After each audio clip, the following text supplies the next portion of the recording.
Assalamualaikum warahmatullahi wabarakatuh. Selamat malam pemirsa dan maksud saya adalah selamat malam audiens dan selamat berjumpa dengan My Ilkom. My Ilkom edisi ini adalah edisi khusus, gitu ya, edisi khusus yang akan mendiskusikan mengenai korupsi dan media. Dan korupsi dan media ini adalah merupakan cikal bakal atau terjalinnya sesuatu hubungan yang mungkin saja tidak dilandasi dengan hukum yang sesuai. Untuk itu, sampai sejauh ini korupsi masih merajalela di muka bumi Indonesia ini. Lalu mengapa hal itu terjadi atau masih terjadi kan gitu ya? Lalu betulkah sanksi hukum di Indonesia itu tajam ke bawah dan tumpul ke atas? Dan bagaimana peran media dalam turut serta memberantas korupsi? Gitu ya. Nah untuk itulah saya Derajat Wibawa beserta dua narasumber sebentar lagi akan mendiskusikan malam ini hanya di My Ilkom.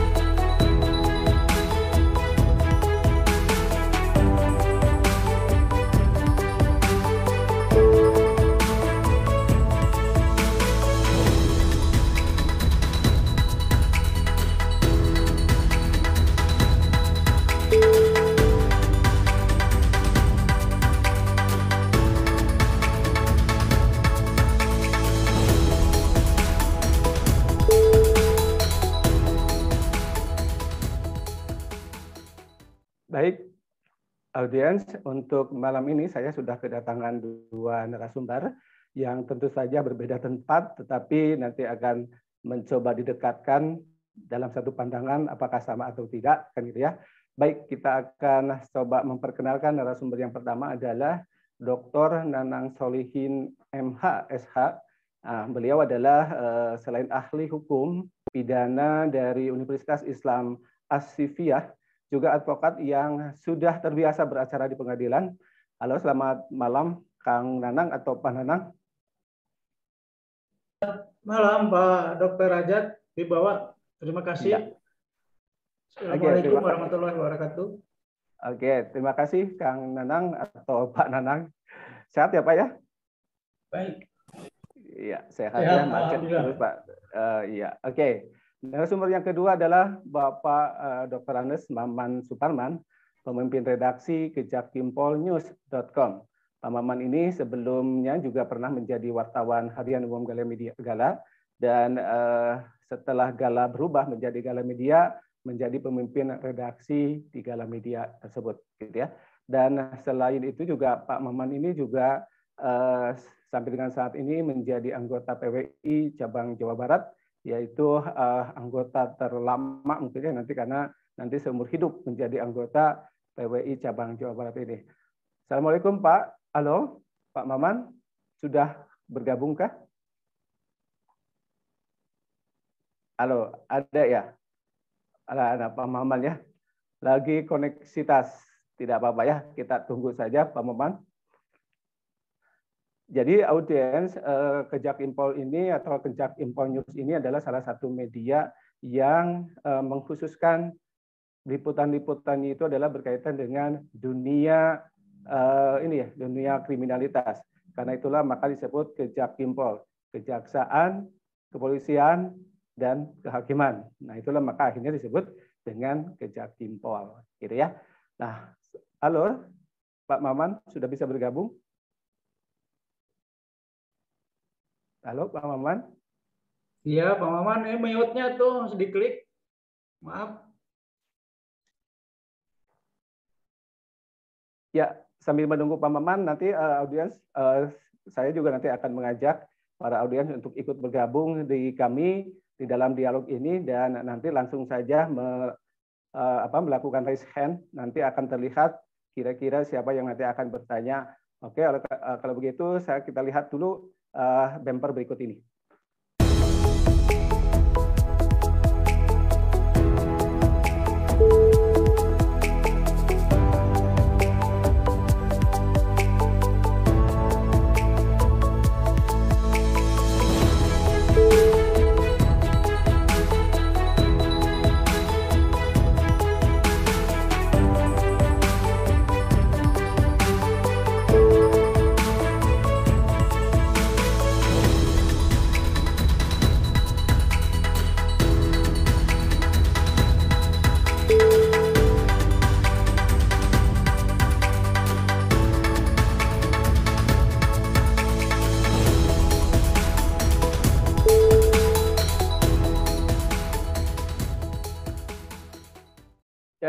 saya langsung ke Pak Dr. Nanang nih. Pak Nanang, kalau kita lihat sinyalemen saat ini ya, sampai sejauh ini juga korupsi itu kan tidak kunjung habisnya kan gitu. Bahkan dari periode ke periode pun juga itu akan mengalami terus peningkatan. Padahal kan sanksinya pun juga ada, tetapi tetap saja dilakukan seperti itu gitu ya. Kira-kira gini perbedaan antara ini apa namanya korupsi dengan penggelapan, lalu mereka itu kenapa sih tidak merasa jerak sehingga terus saja kasus-kasus korupsi di Indonesia ini adalah terus meningkat nih. Kira-kira Pak Nanang ada apa nih kira-kira dari situ? Ya. Anda melihatnya seperti apa nih kira-kira? Ya, terima kasih. Ya pertama bahwa awalnya memang tindak pidana korupsi itu adalah turunan dari tindak pidana penggelapan, yaitu pasal 374 ya. Di mana pasal 374 itu ancamannya ini hanya 5 tahun. Ini karena jabatan, karena pekerjaannya. Ya, tapi itu bersifat umum karena korupsi itu kemudian menjadi suatu kejahatan yang luar biasa, extraordinary, ya, makanya ditingkatkan menjadi tindak pidana khusus, yaitu tindak pidana korupsi, ya, yang mulai ya awalnya adalah tindak pidana pemberantasan korupsi itu pada tahun 1971, yaitu Undang-Undang Nomor 3 tahun 71. Kemudian dilanjutkan dan diperbaharui Undang-Undang Nomor 31 tahun 1999 dan dirubah kembali karena memang unsur-unsur dari tindak pidana korupsi itu berkembang ya dari kejahatannya itu sendiri. Jadi yang sekarang dipakai adalah Undang-Undang Pemberantasan Korupsi Nomor 20 tahun 2001. Itu kira-kira Pak Ajat. Jadi ada perbedaan. Kalau tindak pidana ini sifatnya penggelapan, kejahatan penggelapan, yaitu menguntungkan diri sendiri, ya, tapi tidak merugikan orang lain, tapi tidak merugikan negara. Jadi kalau korupsi ini, ya, spesifiknya adalah suatu tindakan yang dapat merugikan negara. Begitu. Yang dilakukan siapa? Yang dilakukan oleh siapa saja, termasuk pejabat, pekerja, maupun swasta. Kalau sifatnya nanti merugikan keuangan negara atau perekonomian negara, ya itulah yang akan dikategorikan sebagai tindak pidana korupsi. Yaitu jelas batasannya. Kalau penggelapan adalah kerugian ya bersifat umum, bukan kerugian negara. Jadi antara orang per orang ya yang merasa dirugikan akibat suatu perbuatannya ya yang bersifat materi atau kebendaan lainnya, maka itu dimasukkan kepada Undang-Undang KUHP pasal 374 atau 372, 372 ancamannya 4 tahun. Itu karena bukan jabatan dari satu pekerjaan, tapi kalau 374 adalah karena jabatan dari suatu pekerjaan di dalam swasta, bukan di dalam pemerintahan. Saya kira cukup begitu, Pak Saudara Dokter Ajat. Oke, artinya Pak, atau Anda melihat bahwa kalau misalnya korupsi itu adalah sebetulnya uang negara, tetapi kalau penggelapan itu bukan uang negara, begitu? Ya, begitu intinya. Oke. Intinya adalah yang diambil untuk kepentingan pribadi itu adalah korupsi itu adalah uang negara. Lalu penggelapan itu adalah uang negara. Nah, kalau misalnya dalam satu proyek di pemerintahan, lalu misalnya dalam pertengahan itu dialihkan menjadi bukan program sebenarnya, kan gitu ya. Nah, itu apa itu termasuk korupsi bukan? Kalau itunya tidak bersifat merugikan keuangan negara, bukan korupsi. Ya. Ya, tapi kalau itu kejahatan yang dilakukan di luar kerugian negara, itu tindak pidana penggelapan, termasuk penggelapan karena jabatan di dalam suatu perusahaan itu sendiri. Itu saya kira. Ya. Kalau misalnya uang negara nih, uang negara itu kalau misalnya tiba-tiba kita, misalnya saya lah ini mau korupsi, lalu saya misalnya korupsi 15.000 nih. Lalu saya setelah mengkorupsi itu karena tiba-tiba saya mau insaf gitu ya. Kemudian yang 15.000 itu saya kembalikan lagi ke kas negara. Apa itu termasuk korupsi bukan? Ya, termasuk korupsi karena itu yang diambilnya kan uang negara yang 15 walaupun dikembalikan. Cuman sesuatu hal yang meringankan kejahatannya kan sudah terjadi. Karena begitu ya. Jadi dalam undang-undang itu sebetulnya yang diatur itu adalah sebetulnya bukan masalah uangnya yang diambil, tetapi proses yang dilakukan dia untuk mengambil uang negara itu, gitu ya Pak? Ya, prosesnya. Bukan hanya proses, itu proses yang berakibat merugikan uang negara begitu. Walaupun Ya. itu uang negara, kemudian proses pengambilannya dengan tidak punya kewenangan, ya, dan merugikan uang negara, ya, maka itu tindak pidana korupsi. Nah, sekarang uangnya dikembalikan lagi, ya tindakannya sudah ada karena di luar kewenangan dia melakukan tindakan itu sehingga merugikan keuangan negara. Oke. Bisa. Saya ke Pak, ya, terima kasih Pak Nanang. Untuk sementara saya ke Pak Maman dulu nih. Pak Maman, halo Pak Maman sudah bisa bergabung? Ya. Ya, terima kasih nih, Pak. Ya, halo, sudah kedengaran Pak. Oke. Ya. Pak Maman, tadi kan kalau korupsi dengan penggelapan itu adalah katanya dua hal yang berbeda nih. Nah, kalau di media kejak impol gitu ya, kira-kira itu untuk membedakan bahwa itu adalah uang korupsi lalu ini adalah uang penggelapan. Ini bagaimana tuh kira-kira wartawannya bisa sampai tahu bahwa itu adalah korupsi, ini adalah penggelapan. Dari mana tuh kita bisa melihatnya, wartawan bisa melihat dari situ? Kalau menurut saya, maaf ya baru bergabung, saya belum dengar sepenuhnya dari Pak Nanang. Kalau rekan-rekan yang lain, saya Maman Suparman. Jadi begini, sepintas saya membaca bahwasanya masalah korupsi itu adalah sama dengan pencurian, tapi pasalnya berbeda. Kalau korupsi itu adalah menyangkut kerugian negara. Kalau tidak menyangkut kerugian negara, itu rasanya Pak Nanang lebih tahu, itu bukan korupsi. Dan bagaimana cara dilakukannya? Pertama ada kerugian negara enggak. Kalau negara dirugikan itu adalah ya Pak Nanang ya, itu adalah korupsi. Nah sekarang untuk membedakannya gampang aja. Lihat aja daripada KUHP yang dipasalkan. Kalau misalkan undang-undang korupsi yang diterapkan itu memang korupsi, jaksanya sudah mengatur. Jadi wartawan itu bisa melihat bahwasanya pasal yang didakwakan oleh jaksa penuntut ini adalah korupsi atau bukan. Kalau bukan korupsi pasti 372, 374, 378 penggelapan dan lain sebagainya, atau juga 365 pencurian dan lain sebagainya. Itu beda. Jadi terlihat dari pasalnya juga. Jadi kalau wartawan itu harus sudah hafal, oh ini pasal pidana biasa, kalau pidana biasa ini pasal korupsi. Itu cara membedakannya dari pasal yang diajukan ditetapkan oleh penyidik maupun oleh penuntut umum, gitu barangkali. Oke, terima kasih Pak Maman. Artinya wartawan itu sudah dengan sendirinya mereka paham mana yang penggelapan, mana yang korupsi dilihat dari undang-undang nomor KUHP ya, KUHP. KUHP ada beberapa pasal yang merugikan orang lain itu. Tapi kalau merugikan negara spesial itu adalah korupsi gitu. Oke, Pak Maman, kalau boleh kita bandingkan nih.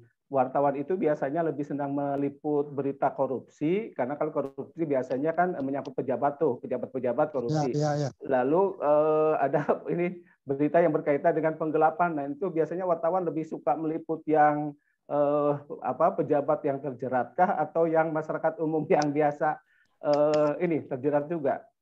Kalau wartawan itu nggak bisa boleh pilih-pilih berita ya kalau menarik. Biasanya yang satu yang biasanya meledak di publik menjadi viral, istilah sekarang viral. Terus kedua yang menyangkut orang banyak, ketiganya ramai diperbincangkan di media sosial dan lain sebagainya, itu adalah yang menarik. Biasanya diliput oleh wartawan juga lebih menarik. Berbeda dengan berita-berita recehan misalkan cuma copet dan lain sebagainya. Jadi itu yang biasanya menariknya. Tapi ada perbedaannya. Di dalam masalah berita korupsi itu sendiri tergantung orangnya juga. The big man adalah the big news gitu. Orang yang besar biasanya ya jadi berita gitu biasanya. Misalkan anggota DPR, gubernur, wali kota itu kan ramai gitu. Beda dengan korupsi yang banyak kades, bukan berarti meremehkan orang, tapi the big man and the big news itu ya yang jadi patokan itu Pak. Oke, terima kasih Pak Maman. Saya kembali ke Pak Nanang nih. Pak Nanang, kalau Anda melihat misalnya kan kasus korupsi itu biasanya dilakukan berulang-ulang dalam satu organisasi yang sama. Biasanya juga ada yang begitu kan gitu ya.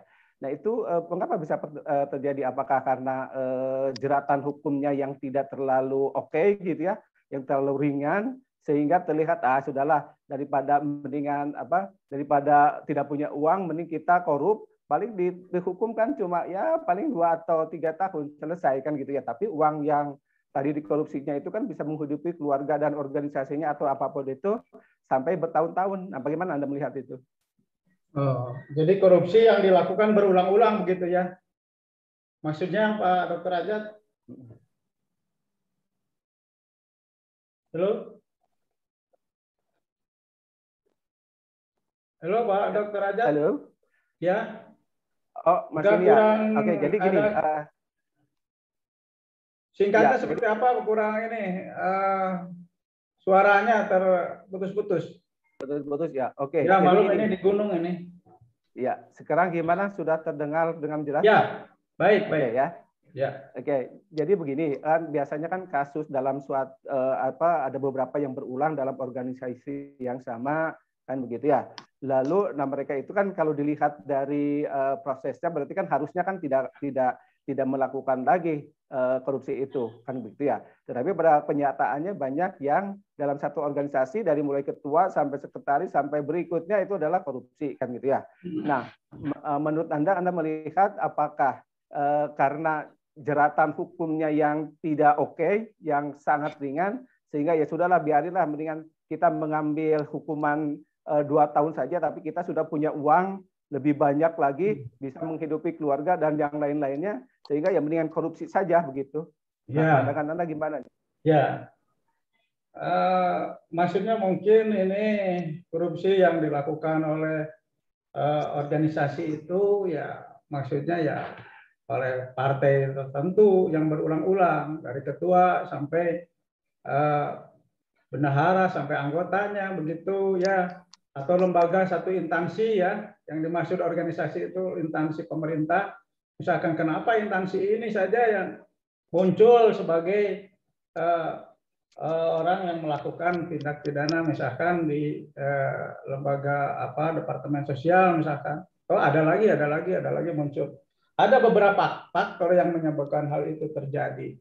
Pertama, bahwa faktor pengawasan internal dari satu organisasi, ya pengawasan yang punya kehendak untuk melakukan pemberantasan itu.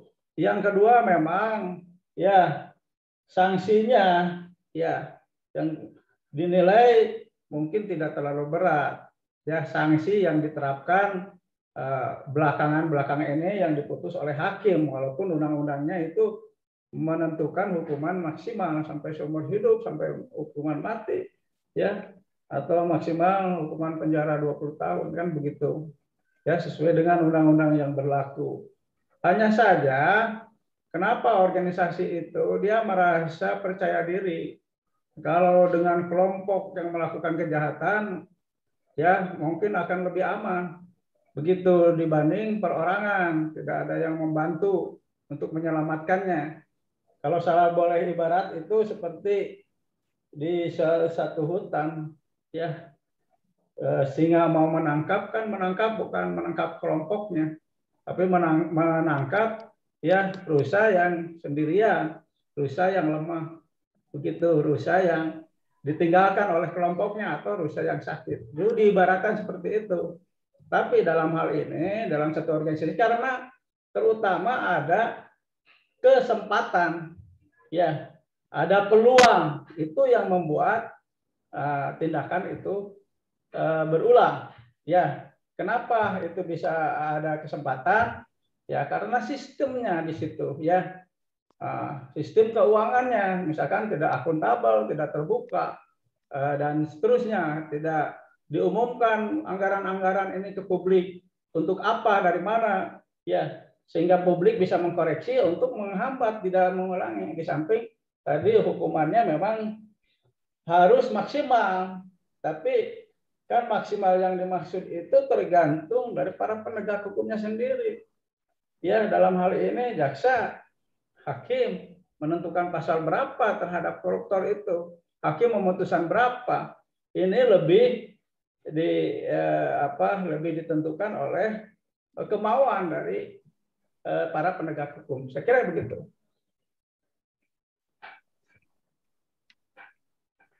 Oke, saya kembali ke Pak Maman ya, Pak Maman. Tadi kan kalau kita lihat dari barusan dari Pak Nanang itu adalah sebetulnya yang tersangkut dalam proses korupsi itu adalah ternyata banyak ya, Pak Nanang, dari mulai polisi, jaksa, hakim kan begitu ya, prosesnya cukup panjang juga. Jadi mereka itulah yang nanti akan menentukan proses hukum ini adalah berjalan sesuai dengan undang-undang atau tidak, kan begitu ya. Saya ke Pak Maman nih, Pak Maman sebagai wartawan atau sebagai nanti koordinator wartawan, sih sebetulnya perbedaan untuk menulis menulis yang berbau hukum atau korupsi itu dengan berita-berita yang biasa itu lebih clear yang mana, lebih suka yang mana gitu biasanya wartawan? Seperti yang tadi saya kemukakan bahwasanya bukan masalah suka dan tidak suka, tapi ada selera. Maksudnya bagaimana berita itu dianggapnya mencuri perhatian publik. Itu yang biasa yang berita itu. Sepertinya, maaf ya, ada misalkan pimpinan DPR misalkan kena, pimpinan parpol kena misalkan. Itu jadi bahan pembicaraan, itu yang dikemukakan. Cuman bedanya dalam membuat berita, karena korupsi itu rata-rata menyangkut hak privasi seseorang, hak pribadi jarang diakses. Beda dengan pidato gubernur misalkan, pengen diekspos dan lain sebagainya. Tapi korupsi jangankan diekspos, biasanya kan nggak mau. Malahan ada yang salah juga. Terkadang ada beberapa wartawan juga salah dalam masalah berita. Misalkan istilah-istilah hukum harus tahu. Jadi setiap wartawan yang akan meliput berita apakah itu korupsi maupun pidana dan lain sebagainya harus hafal dulu istilah-istilah hukumnya supaya kita tidak terjebak di dalam masalah penggunaan istilah yang keliru, misalkan fungsi terdakwa, fungsi terpidana, fungsi tersangka, itu agak lain. Ini yang suka rancu. Biasanya ini diketahui dari beberapa pengalaman yang ada di pengadilan. Itu satu. Keduanya mungkin juga istilah-istilah juga rancu, misalkan ada yang menggunakan istilah rumah tahanan untuk tersangka atau lapas. Beda dua-duanya juga fungsinya. Kalau sudah dihukum, ada wartawan sering yang saya lihat, ada wartawan pada baru tersangka sudah disebutkan narapidana. Itu salah. Itu menurut saya itu diantaranya beberapa hal. Terus yang lainnya juga misalkan ada juga istilah-istilahnya di dalam yang agak berbeda dengan kode etik jurnalistik atau kesepakatan wartawan, misalkan dalam inisial. Kalau ada beberapa misalkan menggunakan inisial, kepolisian, penyidik atau jaksa pakai inisial, misalkan AA gitu, isi inisialnya dari Abdullah misalkan jadi AA, itu sebenarnya membuat berita itu jadi rancu. Sebaiknya wartawan itu sendiri tulis aja yang lengkap, tetapi tetap dengan narasi-narasi yang narasi yang tidak melanggar kode etik jurnalistik. Kalau disebutkan inisial itu jadi rancu jadinya. Ya, seperti contoh begini, disebutkan pimpinan partai A, inisialnya namanya padahal orang sudah tahu di pimpinan partai itu namanya sudah lengkap, tapi di dalam berita itu disingkat. Udah aja gamblangkan aja. Misalkan Maman ketua partai Belimbing misalkan, iya daripada M ketua partai Belimbing, itu yang membedakannya dengan berita-berita biasa. Itu barangkali. Oke, terima kasih Kang Maman. Saya kembali lagi ke Pak Nanang nih. Pak Nanang, kalau kita lihat kan proses hukuman para pejabat yang korupsi itu kan kita tahu sama-sama ya. Misalnya satu hari mereka ditahanan, tetapi pada hari berikutnya sudah ditemukan di tempat yang lain kan begitu ya. Nah itu bagaimana nih Pak Nanang? Apakah akhirnya hal seperti itulah yang akhirnya tidak membuat jerak para pelaku-pelaku korupsi ini? Bagaimana nih kira-kira Pak Nanang melihatnya? Ya, itu sebenarnya ya tidak tindakan yang melanggar hukum ya. Ya, tapi memang itu difasilitasi juga sebenarnya. Jadi disalahgunakan dalam penerapan hukum. Jadi kalau di dalam tahanan itu ya orang sudah divonis kemudian ditahan di penjara itu ada sistemnya di rumah tahanan itu, di lembaga pemasyarakatan itu. Jadi ada istilah yang dimaksud itu oleh Dr. Ajat itu adalah itu jadi tindak jadi si terpidana itu diberikan asimilasi, ya. Yang dimaksud asimilasi dalam hal ini adalah penyesuaian si terpidana untuk melakukan satu tindakan. Nah, dalam hal ini kenapa bisa ada di luar ini tahanan ini? Ini di dalam istilahnya, di dalam istilah rumah tahanan negara atau di LP itu asimilasi pihak ketiga. Ya, diberikan fasilitasnya. Jadi si narapidana ini ya boleh keluar dari tahanan ya kalau sudah dia menjalani sepertiganya ya dari hukuman itu, ya. Diberikanlah asimilasi. Asimilasi itu seolah-olah si terpidana itu boleh bekerja karena keahliannya di salah satu perusahaan, ya. Seharusnya dia siangnya dia bekerja di perusahaan, seharusnya dia pulang ke rumah tahanan atau ke lembaga pemasyarakatan. Ini dilakukan oleh mereka, dia bekerja tidak pulang-pulang ke rumah tahanan, tidak kembali lagi, ya, tidak kembali lagi, ya. Dia di rumah saja, nggak begitu ada ada pemeriksaan, baru ditelepon suruh pulang ke rumah tahanan. Jadi ini kong kali kong antara ya petugas tahanan ya yang ada fasilitasnya secara hukum untuk diberikan asimilasi pihak ketiga. Maksudnya pihak ketiga itu disesuaikan di luar daripada rutan atau tahanan.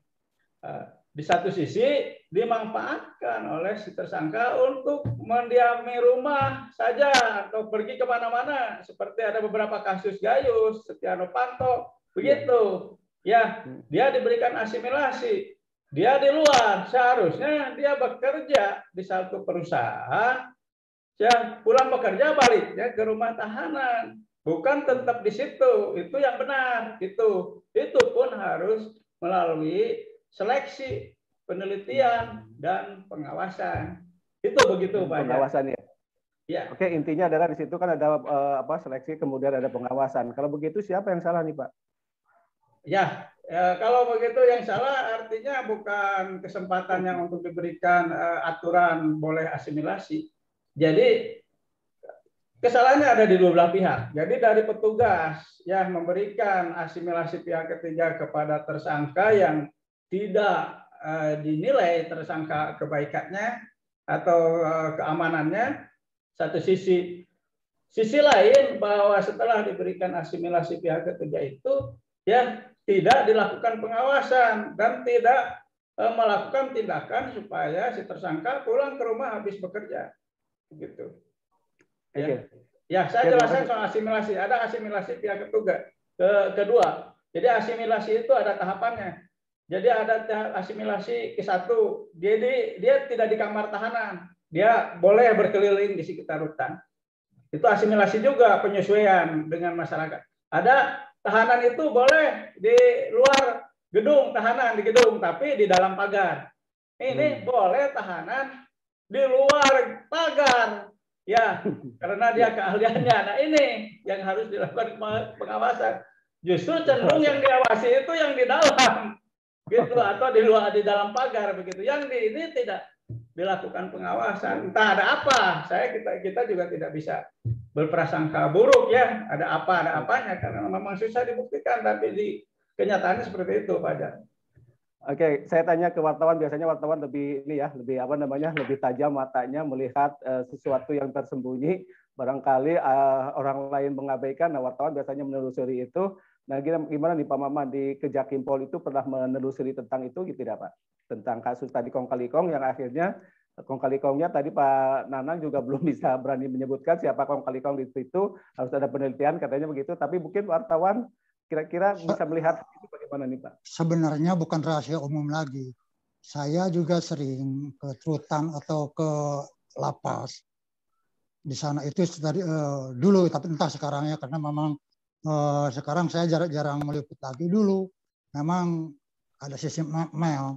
Itu dari mulai hal yang kecil, masuk pintu aja.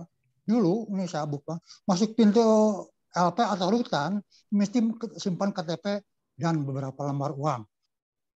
Nah, apalagi kalau sekarang saya dengar, ini baru dengar, mudah-mudahan tidak. Dulu kan sampai di sebuah di LP Sukamiskin, kalau mau blog ini harus bayar begini, kalau mau sendiri bayar ini. Tapi kan wartawan tidak begitu saja melahap semua berita. Dan yang paling sulit bagi wartawan adalah menemukan barang bukti. Karena yang begini ini silent. Saya juga cuma dengar aja. Masuk ke sini, harus milih kamar ini, harus mau pakai AC, harus pasang begini. Buktinya ketika saya menonton apa itu Najwa Shihab itu sidak ke rutan, memang benar ada kenyataannya. Dan itu wartawan-wartawan seperti kami ini nggak bisa kalau nggak punya channel dengan orang-orang tertentu. Malah prosedur juga harus ada izin dari kejaksaan kalau ke rutan. Cuma saya memang sering mendengar bahwasanya sekarang di LP, di rutan, dimanapun juga, kalau yang orang itu ingin senang, ya setidaknya harus mengeluarkan sedikitnya dana. Itu yang biasanya suka menjebak orang-orang. Berapa orang yang sekarang sudah terkena kepala LP sudah berapa kali diganti gara-gara uang itu kan. Berarti di sana memang permainan juga itu ada. Tapi bagi wartawan sepanjang itu tidak ada bukti hitam atas putih, kalau katanya kan nggak boleh kan. Wartawan nggak boleh sekali-kali mengatakan katanya tanpa ada bukti. Itu yang sulit bagi wartawan ini sendiri. Jadi wartawan hukum itu agak berbeda dengan wartawan yang lain. Karena menyangkut masalah pribadi, menyangkut masalah data dan fakta, itu fatal sekali akibatnya jika salah. Sekarang kan banyak wartawan yang terjebak. Karena memberitakan seseorang, misalkan belum tentu faktanya. Saya barusan beberapa orang di Sulawesi Selatan ada yang ditangkap wartawan gara-gara memberitakan korupsi, beritanya katanya tidak berdasarkan fakta yang bukti. Makanya satu-satunya jalan keselamatan bagi calon wartawan, anak-anak didik Pak Dr. Ajat itu sendiri, wartawan masalah hukum tidak boleh sembarangan menerima sumber yang belum layak dipercaya. Biasanya yang layak dipercaya itu adalah untuk masalah korupsi ini biasanya keterangan polisi, keterangan penasihat hukumnya, keterangan jaksa penuntut umum, dan di luar dia di dalam sidang pengadilan. Itu aja. Kalau katanya nggak boleh diserahkan itu. Oke, Pak Maman, kalau tidak salah kan wartawan biasanya apa yang dia lihat, apa yang dia dengar, apa dia rasakan, kemudian apa yang dia dapatkan, itu kan bukankah bisa dibuat dalam satu karya jurnalistik, misalnya pemberitaan, bukan begitu ya? Bisa, selama itu dalam kode faktual gitu. Faktual itu dalam arti misalkan di pengadilan. Di pengadilan jaksa ngomong begini, kutip, hakim ngomong begini, kutip, terdakwa ngomong ini, kutip aja. Kita nggak boleh ini, nggak boleh katanya.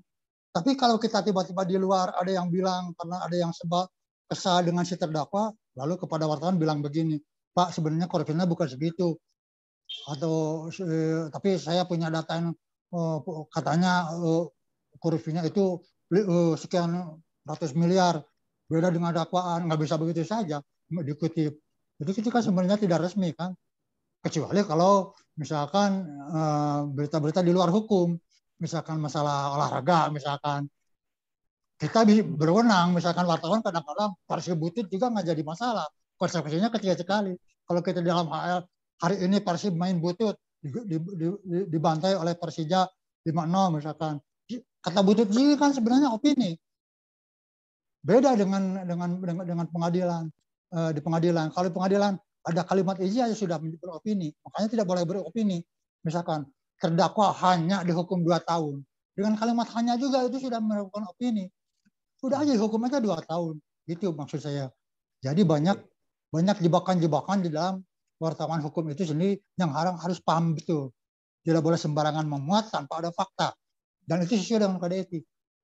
Jadi kalau hanya sekadar katanya, banyak orang yang sakit hati masalah korupsi ini karena menyakit nama orang. banyak yang sakit hati, banyak yang backingnya, banyak itu harus diperhatikan juga. Keselamatan dari itu juga harus dijaga. Tidak sembarangan apa yang dilihat, apa yang didengar, apa yang dikatakan ditulis begitu saja. Itu Pak Dr. Ajat barangkali. Oke, terima kasih Pak Man. Saya kembali ke Pak Nanang nih, Pak Nanang.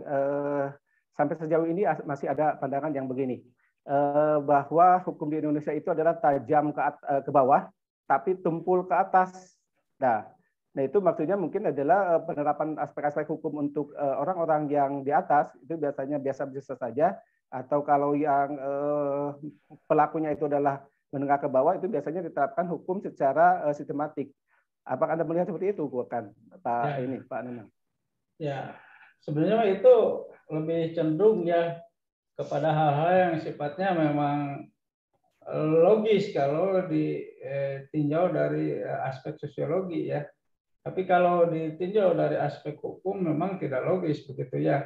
Tumpul ke bawah, tajam ke atas. Nah, saya kan tadi sudah memberikan gambaran bahwa hukum saat ini seperti ya mau korupsi mau apapun, jadi seperti harimau menangkap rusa.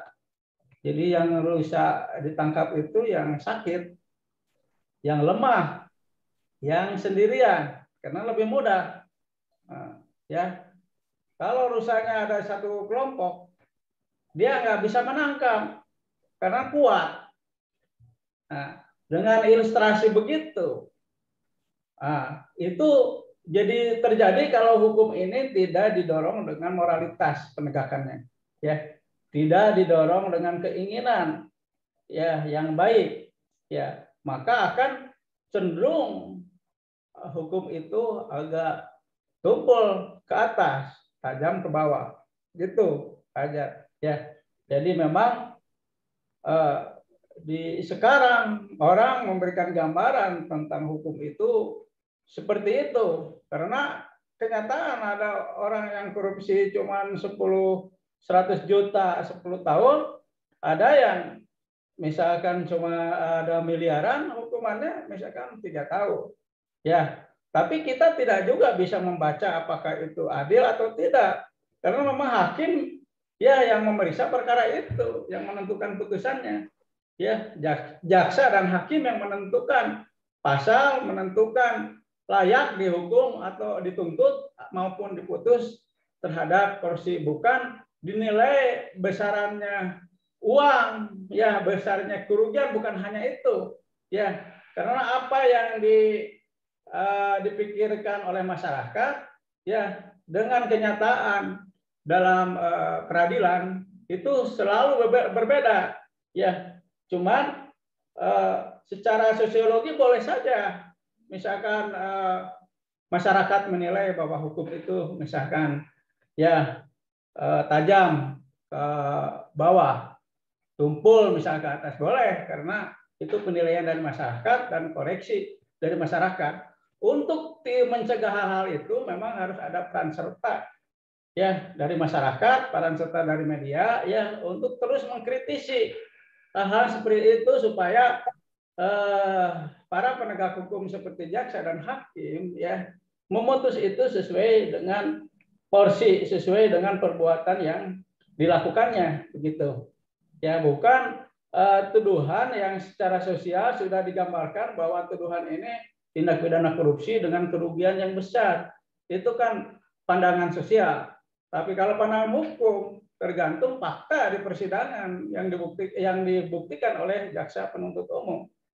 Saya kira begitu, Pak Dr. Ajat. Kalau misalnya menyangkut tadi fakta, apakah fakta itu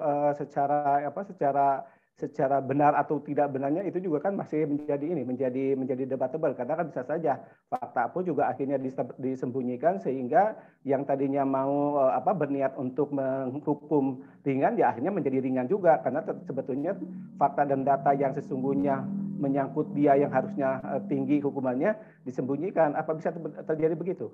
Ya, faktanya memang bisa begitu ya, fakta, karena memang kalau alat itu kan tergantung yang menggunakannya, begitu ya. Jadi digunakan untuk apa, begitu. Jadi bisa aja faktanya bahwa orang yang benar-benar melakukan kejahatan korupsi yang harusnya dihukum berat menjadi ringan. Ya, ini ada dua hal. Ya, satu karena jadi ada dua hal yang harus dipersiapkan oleh para penegak hukum. Satu, dia cerdas.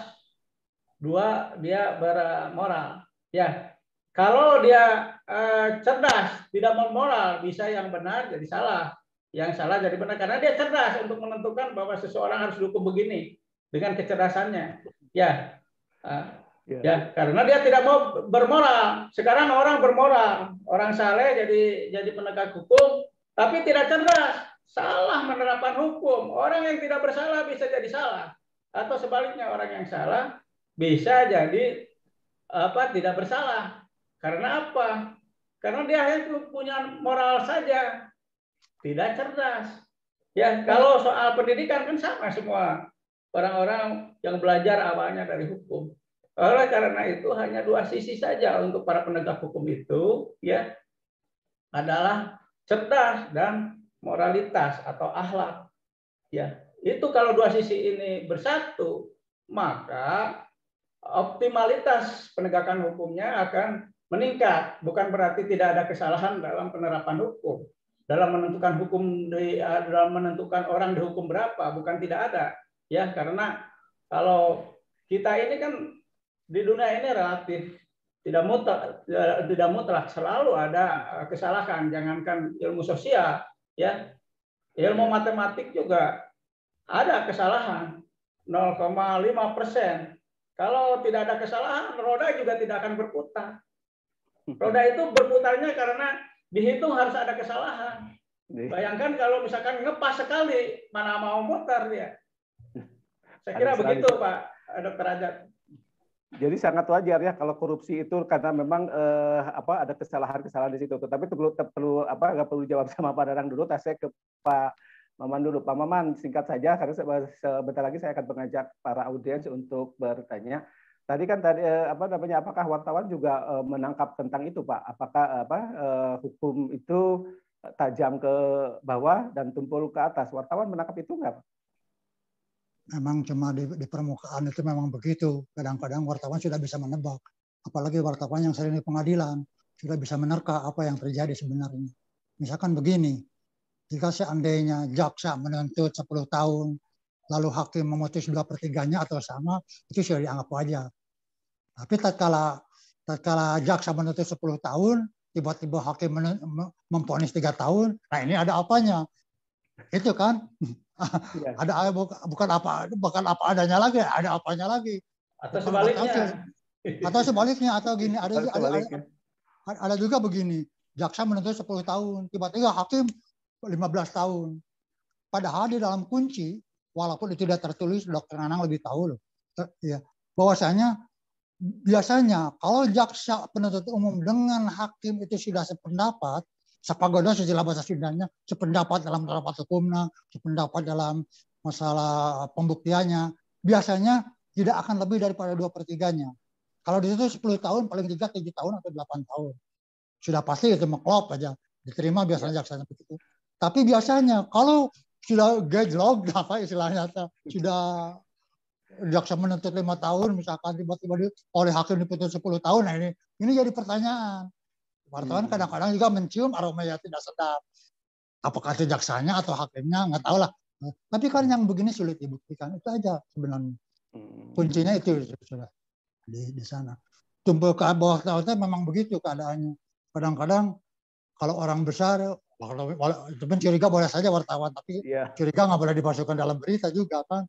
Tiba-tiba karena orang besar dihukum kecil, masa kita harus menulis orang besar itu ternyata hanya dihukum, itu salah. Udah aja orang besar misalkan ketua partai Gurem misalkan diponis 10 tahun, itu aja faktanya. Jangan pakai ilahnya atau dianggap memberatkan. Hakim hukum berat, nggak bisa pakai hukum berat. Hakim memponis begini, itu aja. Memang aroma-aroma itu ada di pengadilan, udah tahu. Tapi harus dengan fakta gitu ya. Oke, Pak, audiens, untuk sementara teman-teman bisa bertanya langsung kepada dua narasumber ini, tetapi setelah bumper berikut ini ya.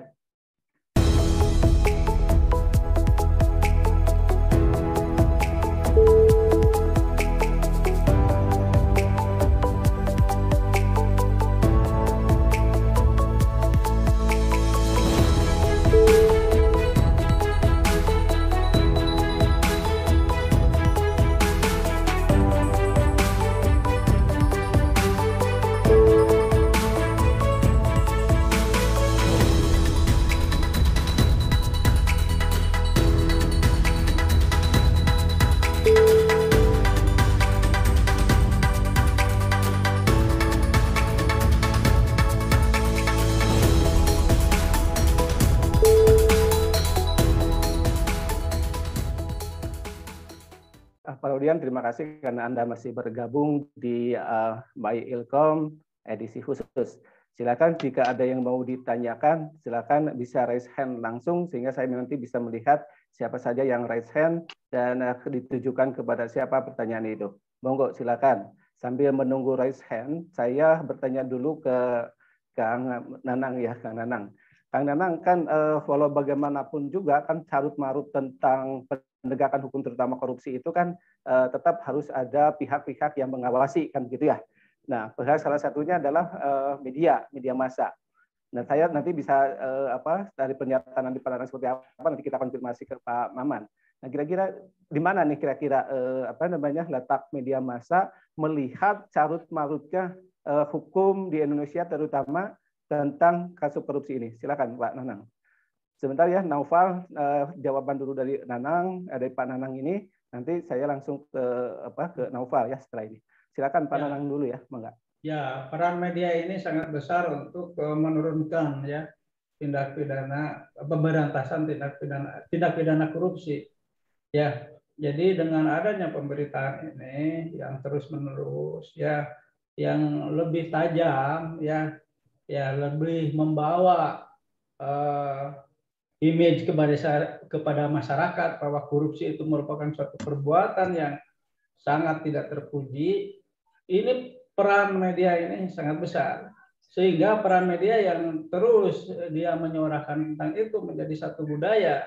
Budaya ini akan lebih kuat akan lebih menambah ya untuk pemberantasan tindak pidana korupsi. Saya kira begitu, Pak Dokter. Oke ya, lebih besar gitu ya tanggung jawab media gitu ya untuk mengungkap atau untuk melihat kasus-kasus korupsi ini. Betul begitu Pak Maman? Memang betul begitu. Memang peran media itu sendiri dengan gencarnya memberitakan korupsi. Bahkan kemarin juga ada istilah beberapa media mainstream yang telah merubah judul, tidak lagi korupsi, tapi istilah dengan garong lah, atau dengan pencuri uang rakyat. Ada kemarin beberapa media mainstream itu telah mengubah, tidak mau lagi menggunakan istilah korupsi, karena sama saja dengan istilah garong atau dengan istilah pencuri uang rakyat. Bagi saya sah-sah saja sepanjang narasinya atau beritanya itu memenuhi koridor kode etik jurnalistik. Itu aja misalnya. Oke, saya sapa dulu Naufal Hanif.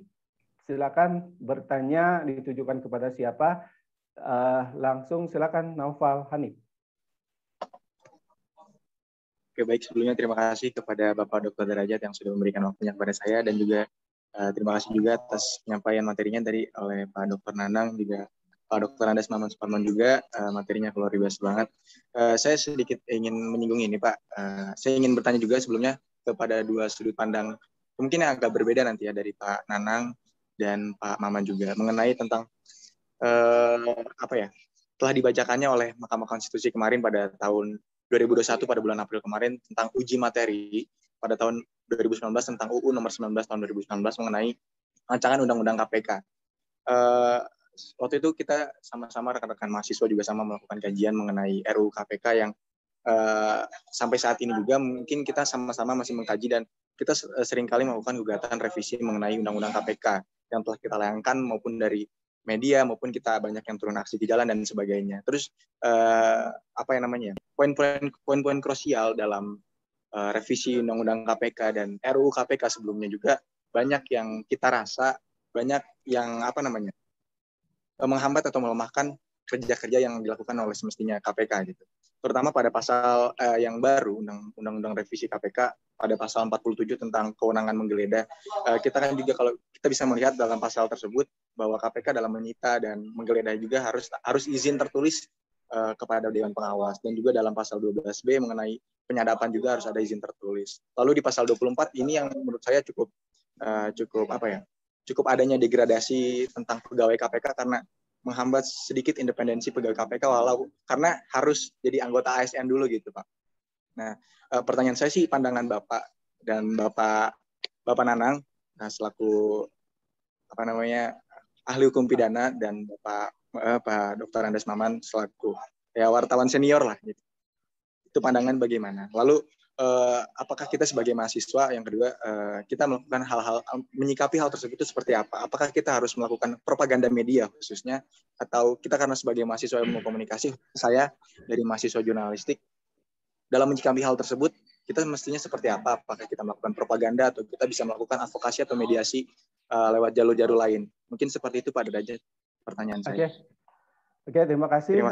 Naufal, sebelum ke Cindy, silakan dijawab dulu Pak Nanang dulu. Setelah Pak Nanang, boleh Pak Maman ya, silakan. Ditunggu ya, Naufal. Terima kasih De Nopal nih. Saya bilang nanti karena mahasiswa ya. Ya. Jadi salah satunya ini ya, sebenarnya kalau hukum itu ada memang faktor penegakan hukum itu faktor hukum itu berjalan atau tidak itu ada dua sisi. Karena kita menganut ajas legalitas, maka aturannya ini harus ditertibkan dulu kan begitu. Kedua, kemudian penegakan. Menyangkut masalah yang tadi menjadi satu persoalan Mahkamah Konstitusi bahwa penggeledahan, penyitaan harus ada izin Dewan Pengawas. Bahkan kalau di beberapa negara ya, kalau menurut ajas-ajas hukum memang penggeledahan ya, kemudian penyitaan harus izin dari pengadilan, bahkan ini hanya Dewan Pengawas. Tapi diasosiasikan, dipahami sebagai penghambatan dalam tindak pidana korupsi. Bagaimana tindak pidana korupsi ini bisa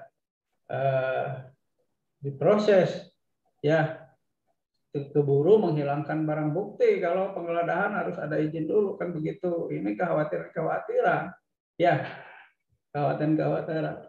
Padahal sebenarnya bukan titik tolaknya itu bukan hanya di situ, ya. Titik tolaknya itu jadi dari ya political will pemerintah, dari kehendak penegak hukum ya untuk melakukan tindakan atau penegakan hukum itu sendiri. Jadi walaupun misalkan penggeledahan itu harus izin pengawas, atau kalau kejahatan itu tetap pasti meninggalkan jejak, begitu ya. Pasti meninggalkan jejak, jadi tidak perlu khawatir. Tapi akhirnya menjadi satu pemanfaatkan untuk pelemahan tentang tindak pidana pemberantasan tentang tidak boleh ditafsirkan seperti itu. Ya, ditafsirkan seperti itu. Sebab kalau misalkan penggeledahan itu yang menurut saya ini tanpa izin, ya itu nanti akan bersifat kesewenang-wenangan. Tapi kalau dengan izin, tadi kan ya tidak akan terpenuhi tindak pidana secara utuh.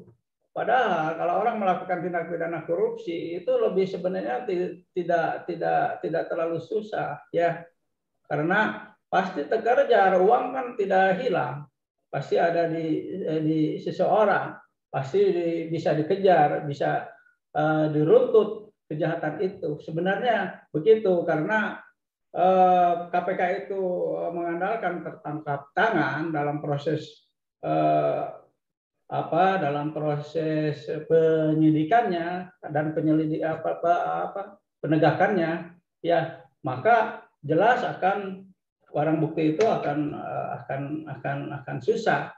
Nah, di situ memang satu kendala yang harus dipahami oleh pembuat undang-undang begitu. Kalau extraordinary yang harus ekstra juga yang lain-lainnya begitu ya, termasuk aturan-aturan yang mengatur, seharusnya begitu ya Pak ya De Nova ya. Saya kira begitu. Kalau tidak puas lebih bagus De Nova. Nanti akan kita jelaskan lagi. Ya, Nova cukup ya. Kalau cukup silakan Kang Maman. Terima kasih Bung Nova. Jadi kata wartawan tidak dalam posisi untuk setuju atau tidak setuju.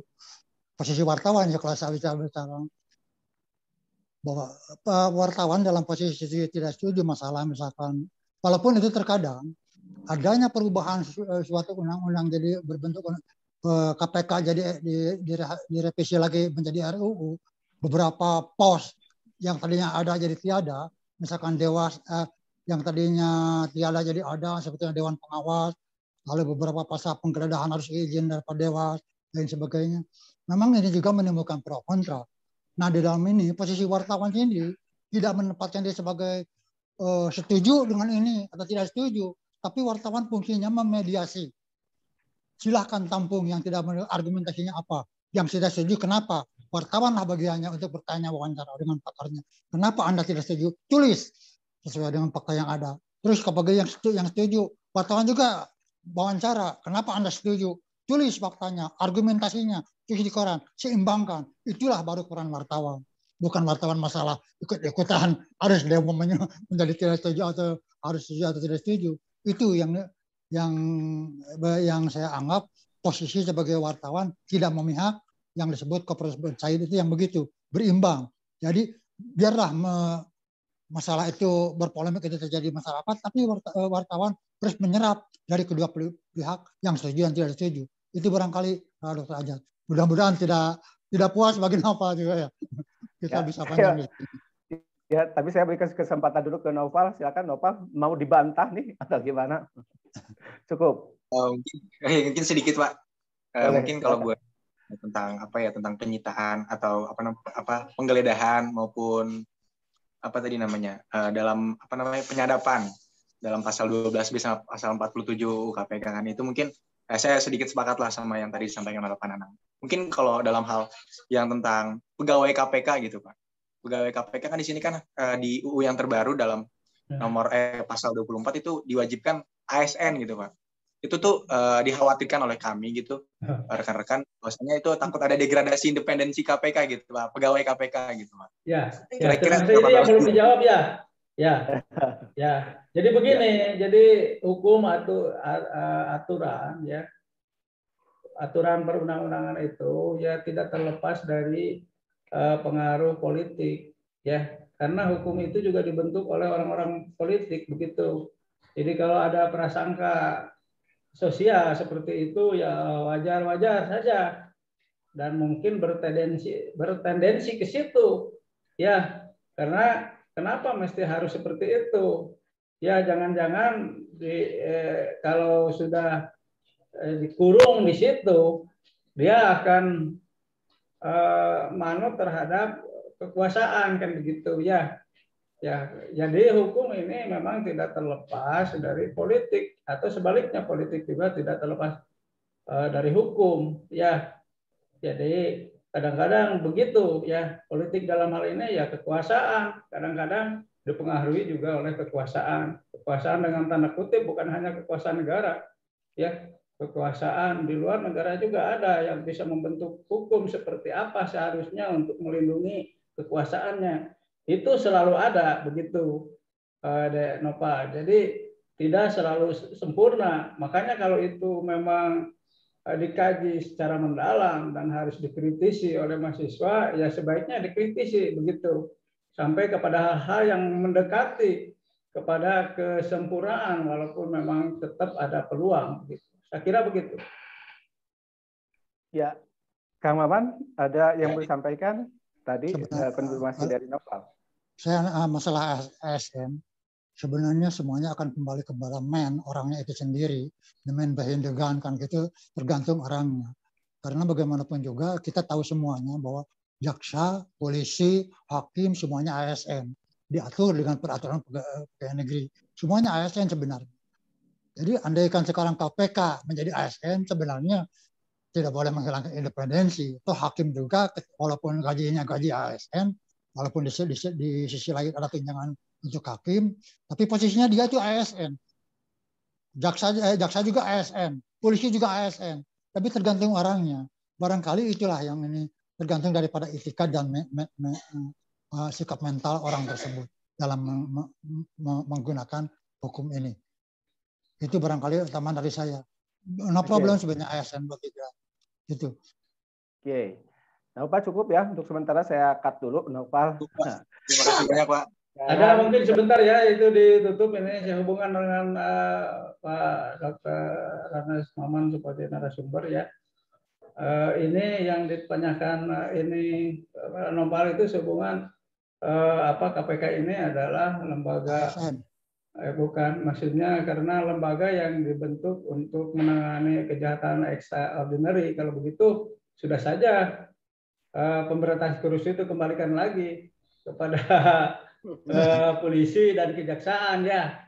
Begitu nanti pertanyaan novelnya takutnya seperti itu gitu. Jadi itulah makanya harus betul-betul netralitasnya ini diperoleh, begitu maksudnya. Jadi apa yang dijelaskan Pak Dr. Andes Parman itu benar adanya. Ya, jadi semua ASN begitu, tergantung orangnya begitu. Tapi karena mungkin yang dipertanyakan ini KPK, sehubungan lembaga yang untuk menangani kejahatan ekstraordinari, ya semuanya harus ekstra begitu. Jadi di luar kebiasaan begitu. Saya kira itulah yang supaya lebih memahami ya begitulah saya kira. Iya kan betul juga kan Novel ya kan kalau misalnya memang ini PNS apa bedanya dengan kepolisian, apa bedanya dengan kejaksaan, apa bedanya dengan kehakiman. Lah kalau begitu kan tetap menjadi satu suara lagi kan begitu ya. Mungkin begitu ya. Oke, Novel untuk saat ini kita itu dulu ya. Dulu saya kasihan Cindy nih. Daripada anggarannya besar. Cindy, silakan Cindy dari Vkom ya. Cindy, silakan Cindy. Assalamualaikum warahmatullahi wabarakatuh. Terima kasih kepada Bapak sudah memberikan waktunya kepada saya. Jadi saya mau bertanya soal keamanan seorang jurnalis begitu. Jadi kan ada jurnalis yang setelah memberitakan misalkan tentang partai, tentang politik deh pokoknya besoknya hilang gitu misalnya. Jadi menimbulkan rasa takut bagi jurnalis untuk memberitakan lagi tentang hal yang sensitif sekali dengan politik begitu, khususnya korupsi-korupsi oleh para pejabat ini gitu. Jadi menurut Bapak tentang hal ini bagaimana sih gitu? Terima kasih. Oke, kembali Cindy, kita dengarkan dulu pendapat dari mau Pak Maman dulu atau mau Pak Nanang sekarang? Pak Maman, Pak Dr. Andes Maman dulu. Oke, silakan Pak Maman. Ya, sebenarnya jadi wartawan itu banyak risiko. Sampai saat ini rekan kami, Udin, kasus Udin yang di Jogja itu, gara-gara memberitakan korupsi itu. Katanya memberitakan korupsi atau bukan ya masalah penggelapan, sampai dibunuh, sampai saat ini pembunuhnya belum diketahui. Sampai saat ini. Ada lagi wartawan yang dipakai air keras. Ada, banyak lah. Apalagi yang diteror, banyak. Itu risiko. Nah, untuk menyelamatkan ini, makanya saya bilang tadi di awal, bahwasanya jadi wartawan hukum itu harus extraordinary lagi. Gitu. Bahan-bahannya. Pertama, kita tidak boleh mengutip sembarangan berita. Itu kuncinya. Misalkan, katakanlah, saya tidak mau bicara tentang yang tinggi-tinggi. Ada seorang lurah, ada rakyat menyatakan, Pak, wartawan ini, lurah ini korupsi. Besoknya kita beritakan tanpa konfirmasi dengan lurah, tanpa ada fakta salam marfu diberitakan. Yang marah si lurah itu, nggak tahu tentang kode etik, nggak tahu apa-apa, jadi hantamlah ini si wartawan. Makanya salah satu kunci daripada wartawan ini adalah check and recheck, tetap dalam koridor kode etik jurnalistik.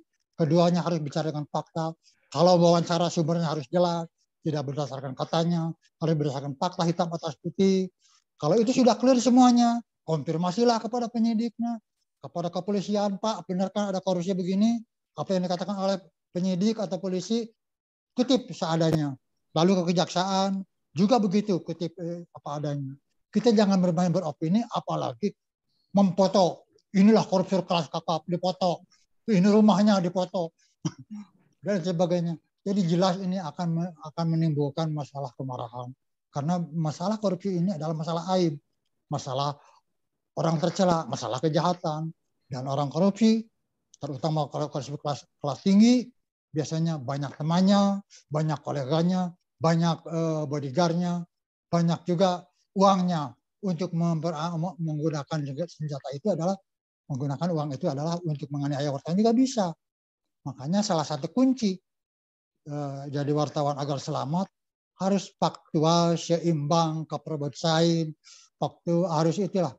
Tidak boleh gegabah dalam menulis, tidak boleh narasi-narasi yang beropini, apalagi hoak, itu dilarang lah.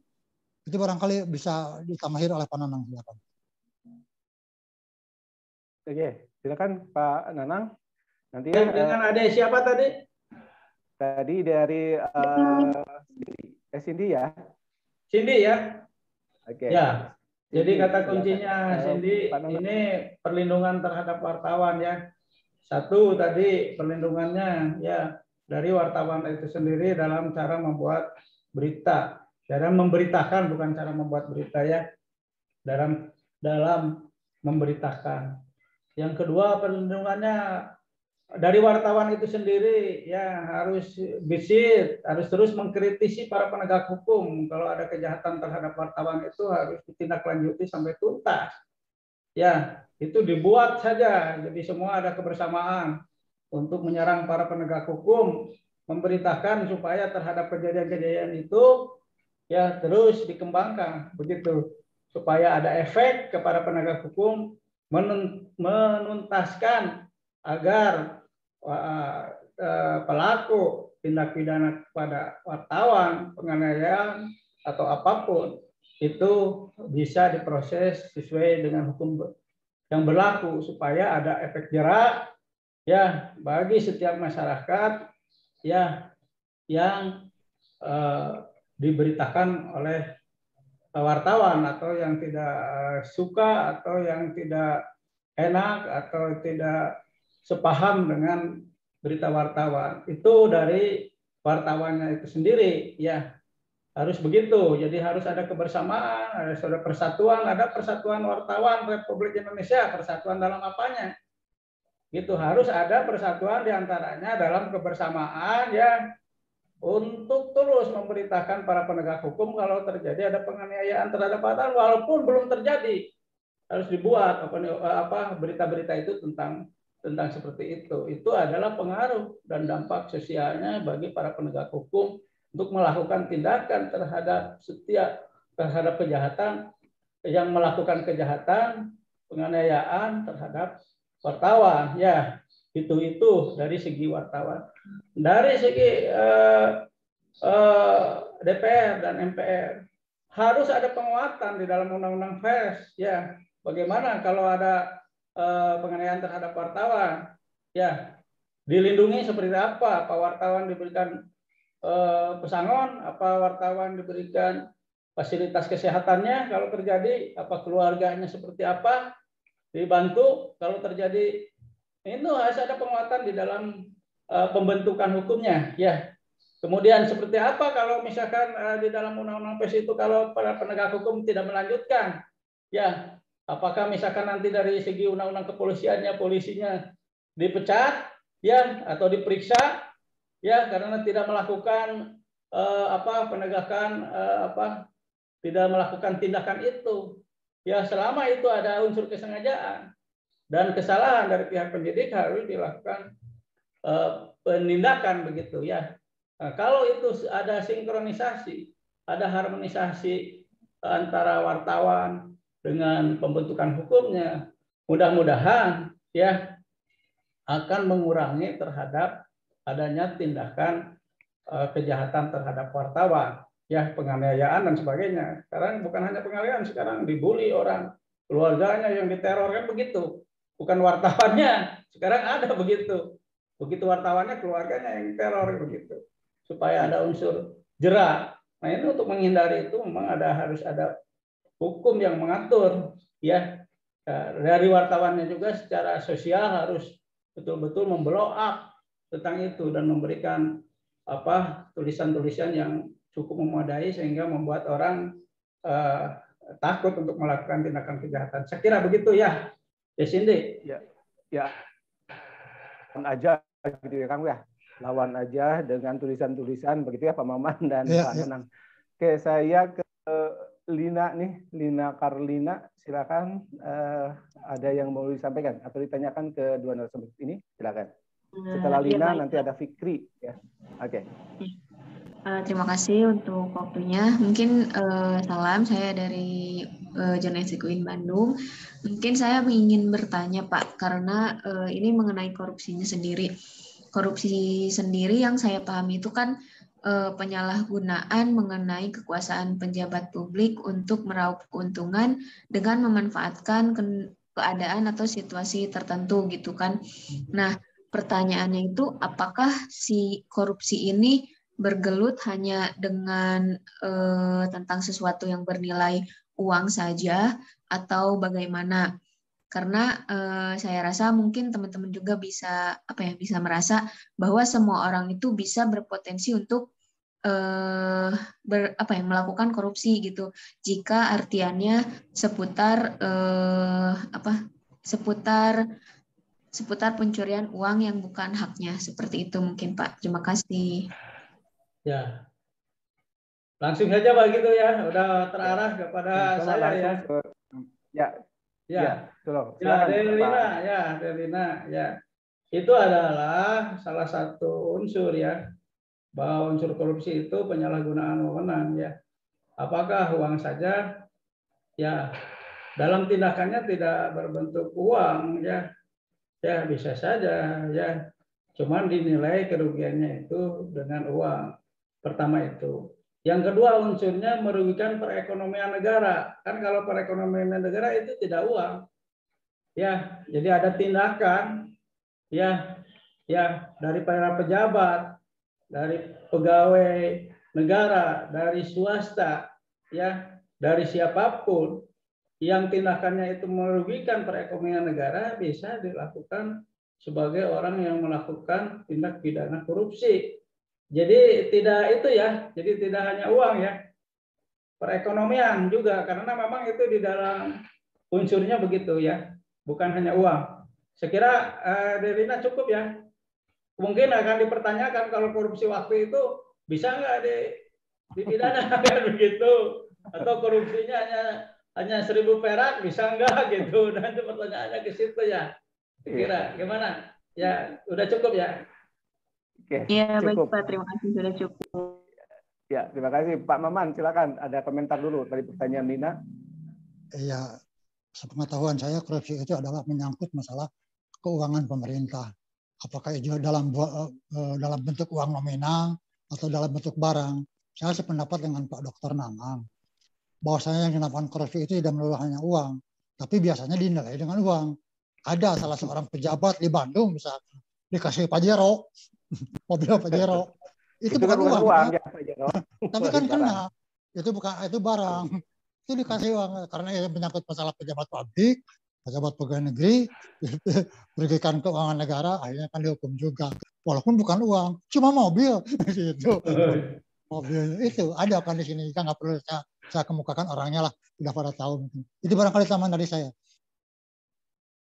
Ya, tambahan yang sangat bagus, Pak.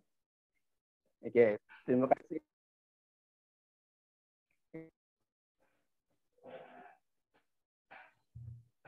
Mudah-mudahan Lina tidak puas. Bisa bertanya lagi.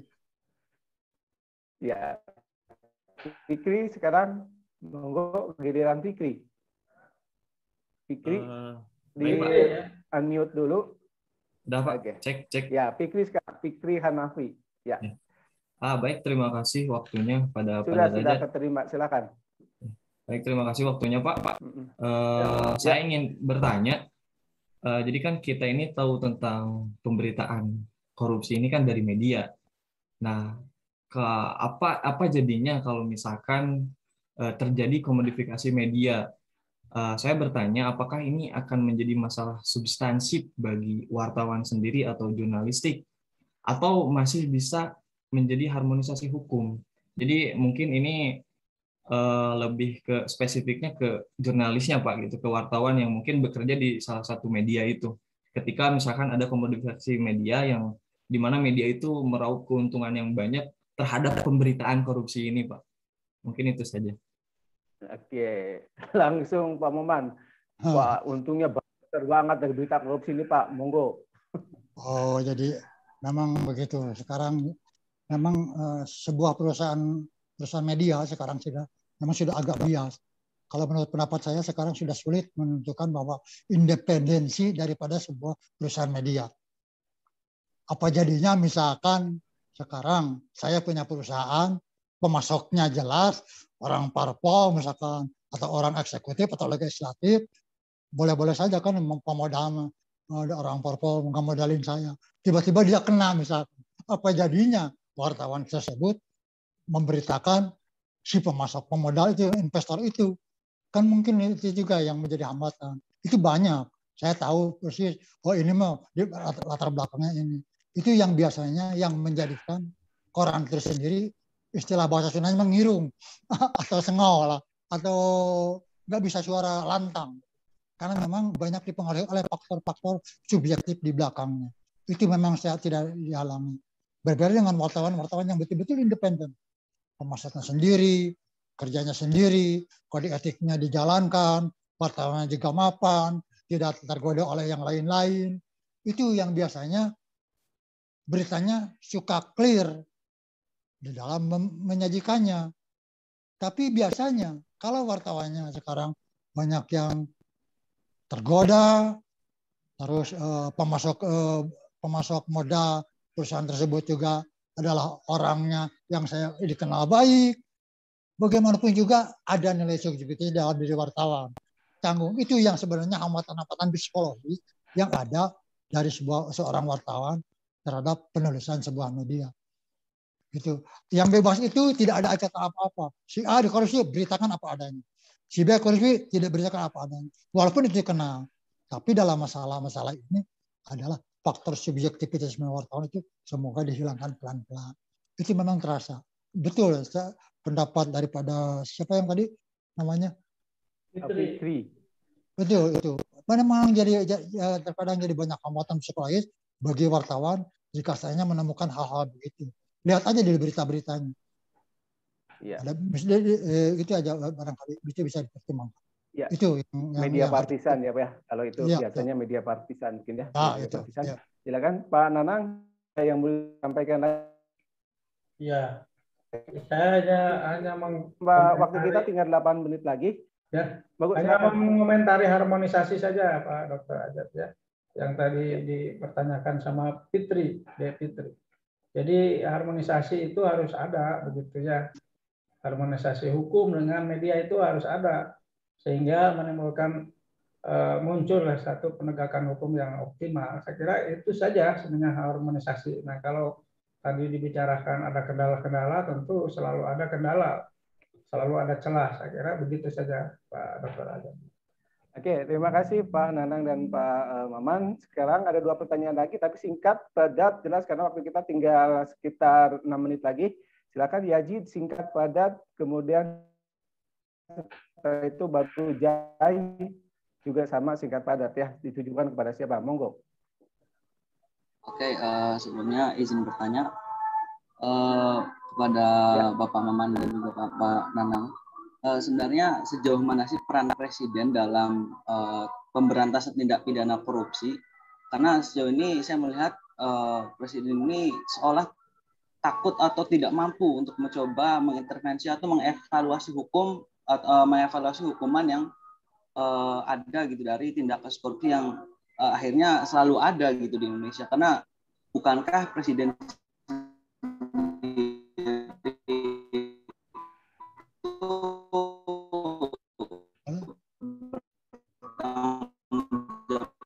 pada rakyat, karena apabila mampu untuk ini akan jadi kasus ya. Oke, silakan singkat diulang lagi, barusan suaranya tidak terlalu jelas. Diulang lagi tapi singkat, monggo. Oke, pertanyaannya adalah sebenarnya sejauh mana sih peran Presiden dalam pemberantasan tindak pidana korupsi dan mengapa Presiden seolah tidak mampu mencoba untuk mengintervensi atau mengevaluasi hukuman dari tindak kasus korupsi yang selalu ada di Indonesia. Karena bukankah Presiden itu bertanggung jawab langsung kepada rakyat, gitu Pak? Kurang lebih. Oke, terima kasih Yazid. Bagus sekali ini pertanyaannya Presiden katanya Pak Nanang dan Pak Maman. Silakan, atau satu lagi Jai ya, setelah dua-duanya dulu ya kita tampung karena waktunya tinggal 6 menit lagi. Silakan Jai bertanya singkat padat, nanti dijawab dua-duanya oleh Pak Nanang maupun Pak Maman ya. Silakan Jai. Baik Pak, sebelumnya terima kasih atas kesempatannya. Saya ingin bertanya, bagaimana tanggapan Bapak mengenai proses kajian hukum mati yang saat ini dilakukan oleh Jaksa Agung dalam menangani kasus korupsi di Asabri dan Jiwasraya, di mana kita ketahui Asabri menyangkut kepentingan hak-hak seluruh prajurit dan Jiwasraya menyangkut kepentingan hak pegawai dan hak banyak orang. Lalu apa bedanya gitu? Kedua kasus tersebut dengan korupsi dan dana bansos yang awalnya dipastikan bahwa dalam kaidah hukum, ketika melakukan korupsi tengah bencana jelas saja hukuman mati. lebih tepatnya agar efek jerak kepada yang lain. Namun nyatanya diputuskan kembali gitu, hanya 12 tahun dan denda 500 juta. Itu kan tidak sesuai dengan ketentuan yang ada gitu. Mungkin itu aja kalau dari saya. Oke, langsung saja dijawab Pak dua-duanya, Pak Nanang, kemudian Pak Maman. Kalau bisa singkat saja, karena tinggal 5 menit lagi nih Pak. Monggo. Siapa dulu? Saya dulu? Boleh ya, Pak Maman dulu. Iya, masalah presiden ke anak buahnya korupsi tetap menghabu. Bagaimanapun juga korupsi itu karena ada peluang itu karena ada dimanfaatkan, itu aja barangkali. Apapun juga, jangankan korupsi, kejahatan juga makin lama makin bertambah. Karena memang disediakan peluangnya, apalagi dikasih jabatan lain sebagainya. Itu tanggung jawabnya memang presiden juga udah berkali-kali melakukan, tapi bagaimanapun juga selama dunia ini sampai kiamat, barangkali korupsi akan tetap ada, kejahatan akan tetap ada. Itu barangkali kata kuncinya itu kejahatan. Karena kalau itu kejahatan, maka sampai kapanpun juga kejahatan tetap ada. Cuma meminimalisir. Nah, sekarang juga peranan media. Tidak banyak loh peranan media. Saya salut. Kasus Gayus terbongkar gara-gara media, fotonya ditayangkan waktu dia nonton tenis. Itu peran media juga. Ketika Setia Novanto tabrakan dengan ini tabrakan, peran media juga diberitakan sehingga tertangkaplah orangnya. Jadi jangan hal-hal tertentu adalah peran media juga sangat besar dalam masalah mengupas masalah korupsi ini. Namun masa media tidak terlampau bisa mengintervensi kebijakan, itu kata kuncinya. Hanya memberikan saran dengan berita yang berimbang, dengan fakta yang ada. Tidak bisa mengintervensi seorang wartawan, kecuali lewat tulisan-tulisan yang sifatnya opini. Itu barangkali jawaban dari saya, karena waktunya yang singkat, sebenarnya saya mau panjang. Silakan Pak Dr. Nanang, mungkin Pak mau nambah. Ya, saya singkat saja. Jadi presiden itu tidak bisa mempengaruhi yudikatif ya. Jadi itu kewenangannya yudikatif ya soal masalah hukum. Jadi presiden kalau terlalu jauh bahkan salah yang melanggar perannya. Ya. Jadi itu peran yudikatif. Jadi kritisinya yudikatif itu dalam penegakan hukum. Saya kira itu yang pertama. Yang kedua, hukuman mati. Ya, saya setuju hukuman mati. Ya, kalau semua aparatnya sudah ada 2 poin, cerdas dan moralitas. Cerdas dan berakhlak. Kalau ada 2 ini, insya Allah yang jahatnya ordinary akan dihukum mati. Tapi kalau 2 ini tidak dimiliki oleh aparat, ya jangan berharap ada hukuman mati. Begitu, pernah ada ya Pak Asep itu siapa yang hakim itu untuk kasus narkoba pernah ada hukuman mati. Nah, kasus korupsi dipengaruhi oleh banyak politik. Ya, saya kira itulah ya. Jadi pada prinsipnya setuju karena ada di dalam KUHP juga. Ya, hukuman itu di dalam kita itu hukuman mati ada, hukuman seumur hidup. Ya, hukuman penjara 20 tahun ada. Penerapannya yang tidak ada itu. Ya, ketika supaya ada penerapannya itu, yaitu 2 tadi, moralitas dan kecerdasan. Dengan apa? Seleksi itu bisa tercapainya ya. Saya kira begitu. Ya. Oke, karena waktu sudah hampir jam 21 tepat. Dan saya ucapkan terima kasih kepada Dr. Nanang Solihin, lalu juga kepada Dr. Andes Maman Suparman. Terima kasih atas kehadirannya. Suatu saat nanti kita akan berdiskusi lebih panjang lagi. Dan para audiens yang kebetulan belum bisa atau belum mempunyai kesempatan untuk bertanya, mohon maaf. Nanti suatu saat kita akan berdiskusi kembali. Dan para audiens dan yang lainnya nanti akan lebih bertanya lebih banyak lagi. Dan saya kira untuk akhir kata dalam sebuah apapun itu, dalam komunikasi yang baik dan utuh, itu nanti akan memberikan warna sehingga kita bisa memberikan suatu pandangan dalam arah yang lebih positif lagi. Itu saja yang ingin saya sampaikan malam ini, dan saya beserta seluruh kerabat kerja hari ini yang bertugas mengucapkan terima kasih kepada seluruhnya, dan saya akhiri My Ilkom edisi khusus ini dengan ucapan terima kasih dan wassalamualaikum warahmatullahi wabarakatuh.